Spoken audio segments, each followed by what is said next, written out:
Number one radio in the world, man. We're back. It's another great day. It's Thursday. It's 32 minutes past the hour 7 o'clock on this third day of November 2022. Now, before we even go further, I've decided to go through some history about our continent, about our people, and I came across a lot of things that I think we don't know about our history, and we tend to forget our history. And now, because of that, I'm gonna be throwing it back for you right here on Just Radio,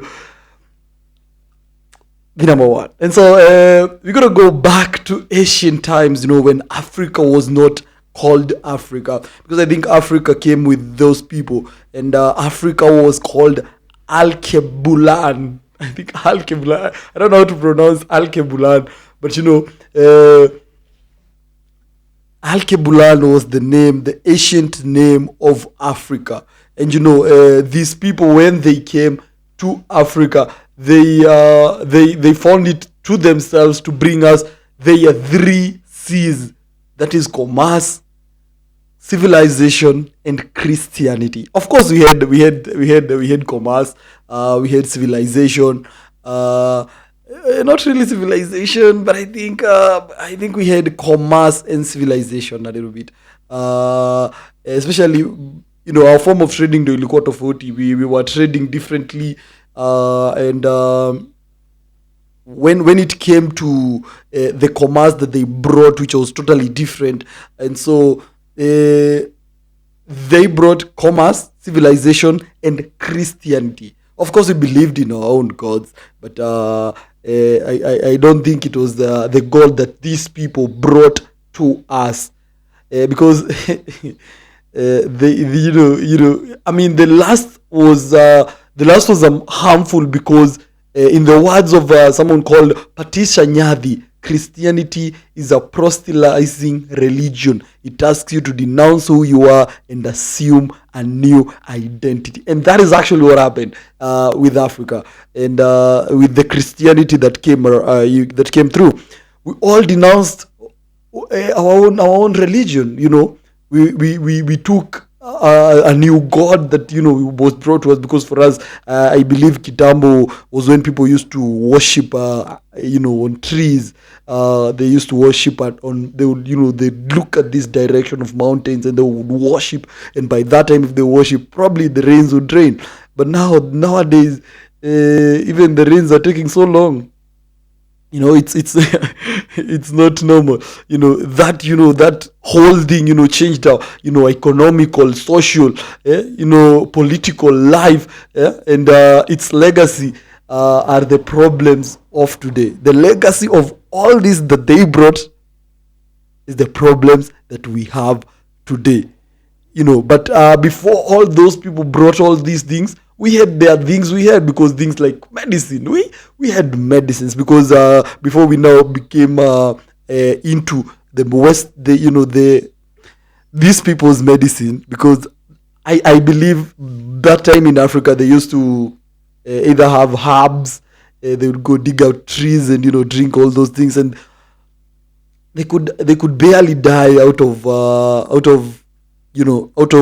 those diseases, and they could heal, and people would go raw old to 80, 90, 100 years back then. But now, with this medicine of theirs, actually is kind of harmful to our bodies, and that makes it totally different. We were also knowledgeable. We had architecture. If you look at the Gedi ruins, if you look at the pyramids in Egypt, these are some architecture that are spectacular, which are wonders to this day, and how they are built and why they are built. It's still a wonder to this day. And of course, we were literate people, and so these people came, brought all those things: commerce, civilization, Christianity. But that was not the only thing. Let's take a deep breath. So these people, when they came, they started taking our lands. They started showing us how the lands were useless and the kingdom of heaven was the only thing that was needed.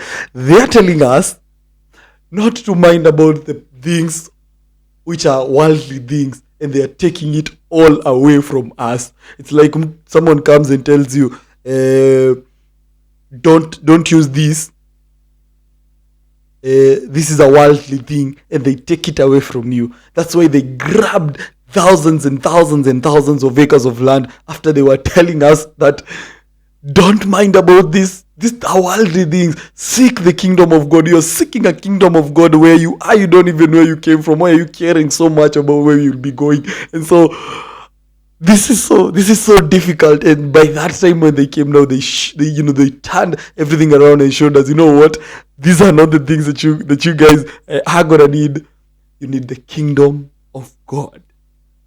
They're taking the lands, and you go and inherit heaven, because these are worldly things. But there were those who came, took things, and then there were those who came to buy people, and they brought this whole thing about slavery. And if you look at slavery, they started selling people, and they start dividing. When they were selling the people, they would divide the people. Say, for example, let's go to a story that I actually read from, what do you call it? From Senegal, Gore Island. There's a place called Gore Island where, they showcase right now, what do you call it? They showcase the history, from a very dark past. They showcase there. And when you're there, you see where people were being brought, where when chief would sell their own people, and now they would be brought to this place, and where the division of these people starts: strong men, weak men, strong women, weak women, strong children, and weak children. They could be divided there, and after they are divided, Jesus. This is so funny. It's now time for action, and so these people takes away the strong people first, because the ships are there. They take the strong men first. When they take the strong men first, they then take the strong men, the strong women, and the strong children, all drawn into the ship, for them to go to other lands, and they will never see their home place again. They went. The people were given away to slavery. The ones that are left, the weak children, the weak women, and the weak men are left to be fattened, for them to be taken back in the next 6 months when the next ship comes, and they are taken there after being fattened. You know how you buy cows when they are like so weak, and then you come give them a lot of, actually it's not real food. You just want them to get fat, probably to be sold. That's what they used to do to people. They would fatten the people and then sell them. How bad of a human being can you be when you sell your fellow human being? They are being fattened, because they believed, breeding a strong man and a strong woman would bring a strong child. And so they need strong people. That's why the strong men and strong women are taken together. They are taken into the new lands, and everything in their lives changes. Now these are left. They are taken back. They're taken all the way to their new lands where they.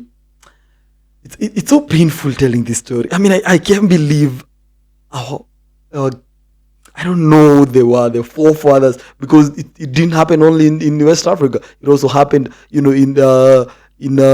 into this in also East of Africa. There are so many islands where these things used to happen, and then after which these people, after they've been fattened, they get to their last gate of no return, and after that is the opening to the Atlantic Ocean, and they are thrown into the ship and off to a new land, and they will never return to their homeland again.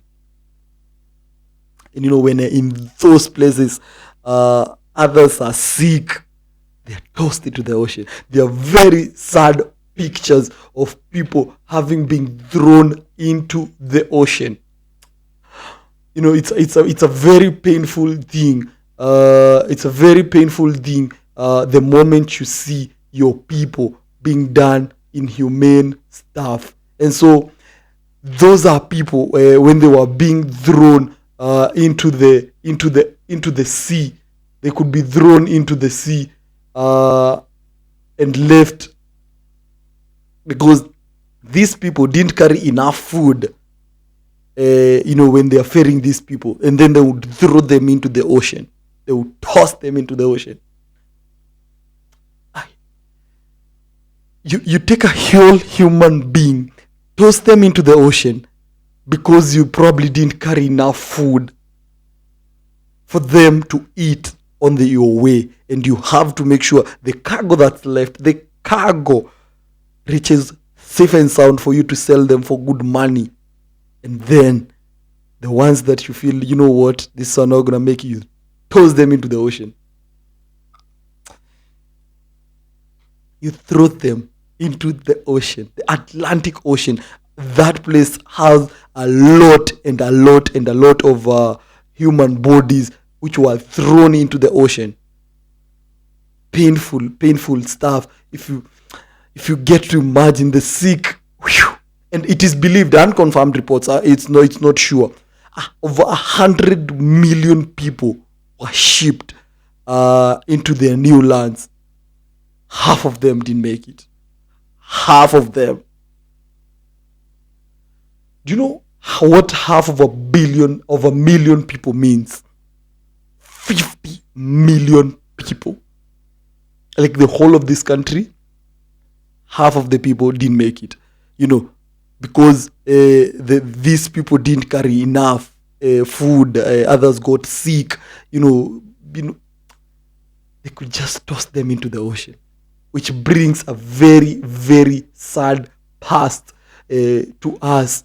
And so these people, we don't want to forget what they did to us. And because we forgave, and I think we will never forget, because if you look at those pictures and imagine, those are people thrown into the ocean. Over 50 million plus people. You're alive, you're thrown, you're tossed into the ocean, and they go and being sold, to sugar plantation, to cotton farms there, and they would go and do this dirty work that these people didn't want to do. And so, I mean, if you look at it in a bad way, you might live to not appreciate what these people did to us, because we can never appreciate even a single minute. And so today, being Thursday, we had to throw it back to when those people, took us through a horrible past. If you get to just think of it, just getting to look at some of these pictures here, it's so painful, because if you look at some pictures like these ones here, let me show you some pictures here that are, don't mind, I do a lot of things, that's why sometimes it's a little bit too many things for me to do one person. I might probably have someone else anyway, but look at those pictures. These are human beings who were thrown into the ocean. Look at that picture. Look at that. Let's look at that picture well. Like, uni mtu ananyongwa literally na chuma. Like, seriously. I mean, these people pass through a lot for the freedom and things that we are appreciating and experiencing today, and being happy of our country and our continent, that now we can live freely. There are truly people who suffered for this country. And if you look at now, imagine Jesus Christ being put in a net. You can't move. You're being shipped like cargo. Look at the torture, for sure. Which human being does this to another human being? And I mean, we'll never forget what they did to our African ancestors. A history written in blood cannot be unwritten by lies written in ink. Oh, Jesus. How painful can that be? Good Lord. How painful can this be? And then they write lies in inks. We will never forget the history written in blood for lies written in ink. They lied to us. They did bad to us. We will never forgive them. I mean, they passed our people through a lot of pain, a lot of it. Even the thought of it just I feel it breaking me down in the middle, straight through the middle. It breaks me down straight through the middle. That's a very painful, very painful, past that they took our ancestors through. But history written in blood cannot be unwritten by lies written by ink. This is Just Radio, the number one radio in the world. Good morning.